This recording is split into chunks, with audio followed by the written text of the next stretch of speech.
అందమైన చర్మ సౌందర్యం మీ సొంతం. Second aqua radiance deep cleansing gel.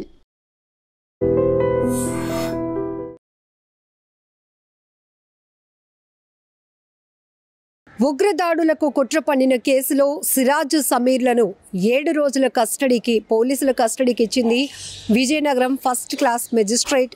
అయితే నిన్న మొత్తం ప్రాసెస్ అంతా మూవ్ అవడంతో ఉదయాన్నే విశాఖ సెంట్రల్ జైలుకు అయితే విజయనగరం పోలీసులు చేరుకున్నారు. 2 వాహనాల్లో వచ్చినటువంటి పోలీసులు సిరాజ్ సమీర్లను అయితే విజయనగరం 2 టౌన్ పోలీస్ స్టేషన్కు తరలించారు.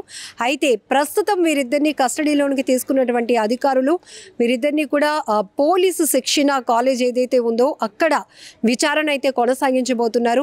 వీరి నుంచి కీలక అంశాలు రాబట్టేందుకే కస్టడీ కోరినటువంటి పోలీసులు తర్వాత ఇప్పుడు సక్సెస్ అయ్యారని చెప్పొచ్చు. ఎందుకంటే కోర్టు కూడా అనుమతులు ఇవ్వడంతో ఇమీడియట్గా వాళ్ళు అక్కడికి చేరుకున్నారు. సెంట్రల్ జైలు నుంచి అయితే భారీ భద్రత మధ్య తరలించారు. ప్రస్తుతం విజయనగరంలో కూడా పోలీసు భద్రతా బలగాలు మోహరించాయి. ఎన్ఐఏ విచారణ కొనసాగించబోతోంది. ఎన్ఆర్ఐతో పాటు కౌంటర్ ఇంటెలిజెన్స్ ఏపీ తెలంగాణ 2 స్టేట్స్కి చెందినటువంటి కౌంటర్ ఇంటెలిజెన్స్ అధికారులు కూడా జాయింట్గా నిర్వహించిన ఆపరేషన్లో వీరిద్దరూ కూడా ఉగ్ర దాడులకు కుట్ర చేస్తున్నారు. వీరిద్దరూ ఇన్స్టా గ్రూప్ క్రియేట్ చేసి వాళ్ళ కాన్వర్జేషన్స్ సంభాషణలు చాలా అనుమానితంగా ఉన్నాయని చెప్పి నిఘా వర్గాలు గుర్తించిన తర్వాత వీరిద్దరిని అదుపులోనికి తీసుకోవడం జరిగింది.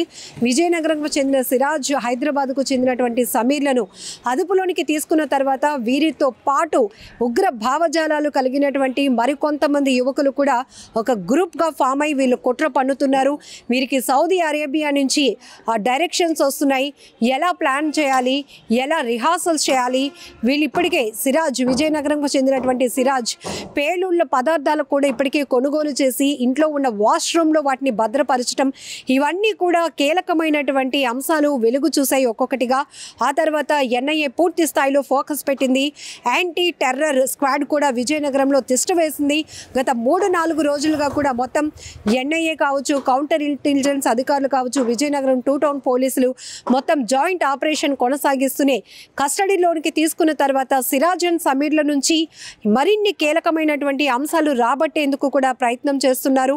అయితే ప్రస్తుతం వీరి విచారణ అయితే కొనసాగుతోంది DTCలో. మరొక వైపు ఈ ఇద్దరికి సంబంధించినటువంటి కుటుంబానికి సంబంధించిన ఆర్థిక లావాదేవీలు, కుటుంబ సభ్యుల ఇన్వాల్వ్మెంట్ ఎంతవరకు ఉంది. ఇప్పటికే సిరాజ్ ఎక్కడైతే విజయనగరం DCC బ్యాంక్లో అకౌంట్ ఓపెన్ చేశాడు 2015లో, ఆ తర్వాత లక్షలాది రూపాయల లావాదేవీలు ట్రాన్సాక్షన్స్ జరిగినట్టు కూడా తెలిసింది. ఈ అమౌంట్కి సంబంధించి సిరాజ్ కుటుంబ సభ్యులకు అసలు ఏమి తెలీదా, కొడుకు ఏం చేస్తున్నాడో తెలీదా అనే విషయాలు కూడా కీలకంగా రాబడుతున్నారు అధికారులు. అయితే తండ్రి కూడా పోలీస్ డిపార్ట్మెంట్లో పనిచేస్తున్నారు కాబట్టి సిరాజ్ తండ్రి పాత్ర ఏంటి, అసలు ఆయనకి ఏమైనా తెలుసా లేదా. ఇక్కడ 2015లో అకౌంట్ ఓపెన్ చేసినటువంటి సిరాజ్ ఈ లాకర్ను ఓపెన్ చేయడానికి కూడా తండ్రి 2 సార్లు ప్రయత్నించినట్టు కూడా అధికారులు గుర్తించారు.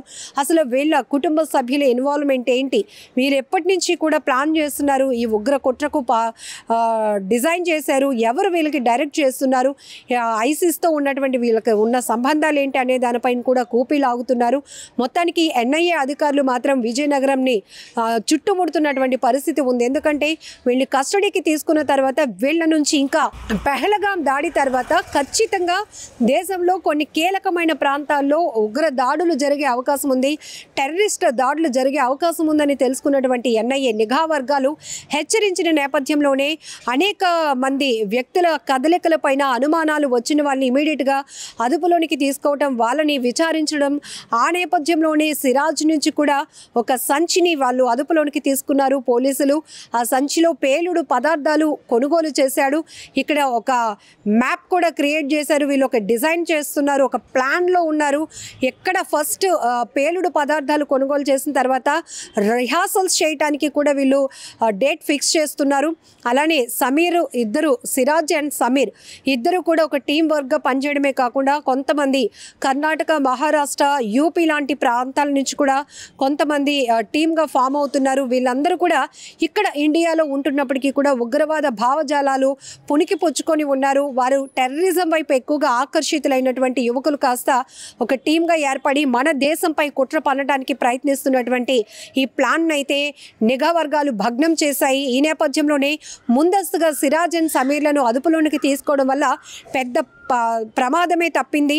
దేశంలో జరగబోయే ఉగ్ర కుట్రలను, ఉగ్ర దాడులను ముందస్తుగానే మన నిఘా వర్గాలు కనిపెట్టి అరికట్టాయని కూడా చెప్పడంలో ఎలాంటి అతిశయోక్తి లేదు. అయితే సిరాజ్ని ఎవరు డైరెక్ట్ చేశారు?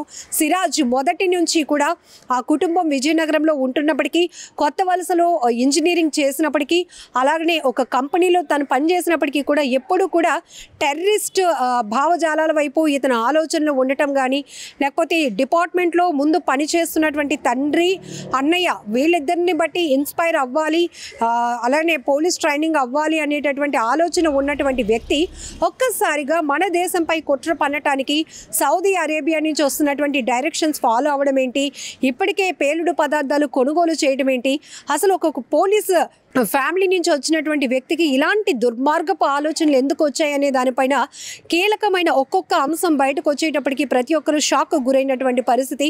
ఇలాంటి వాళ్ళ కదలికలు ఎక్కడ ఉన్న అనుమానితులు ఎక్కడ కనిపించినా వారి వెంటనే పోలీసులకు సమాచారం ఇవ్వాలని కూడా పోలీసులు ఎప్పటికప్పుడు అలర్ట్ చేస్తూ ఉన్నటువంటి సందర్భం కూడా మనం చూస్తూ ఉన్నాం. పెహల్గాం దాడి తర్వాత ఆపరేషన్ సింధూర్ సక్సెస్ తర్వాత కూడా పెద్ద ఎత్తున ఉగ్రవాదులు కుట్రలకు పన్నుతున్నారు. ఈ నేపథ్యంలోనే మన దేశంలో ఉంటున్నటువంటి కొంతమంది యువతను వాళ్ళు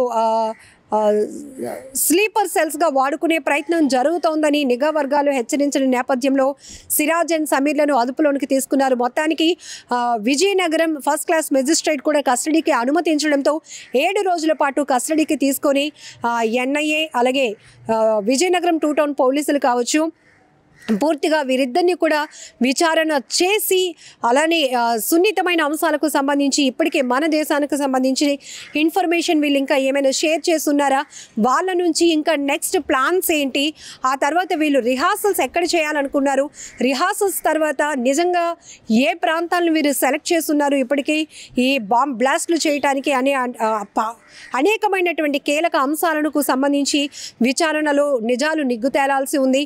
వీళ్ళ నుంచి ఇంకా ఒక్కొక్కటిగా ఎలాంటి అంశాలు బయటకు వస్తాయనేది కూడా ఆసక్తికరంగా మారుతోంది. ప్రస్తుతానికి సిరాజ్ అండ్ సమీర్తో పాటు యూట్యూబర్ జ్యోతి మల్హోత్రా కస్టడీలో వచ్చినటువంటి కీలకమైనటువంటి అంశాలు ఒక్కొక్కటి దేశవ్యాప్తంగా చర్చనీయాంశం అవుతున్నాయి.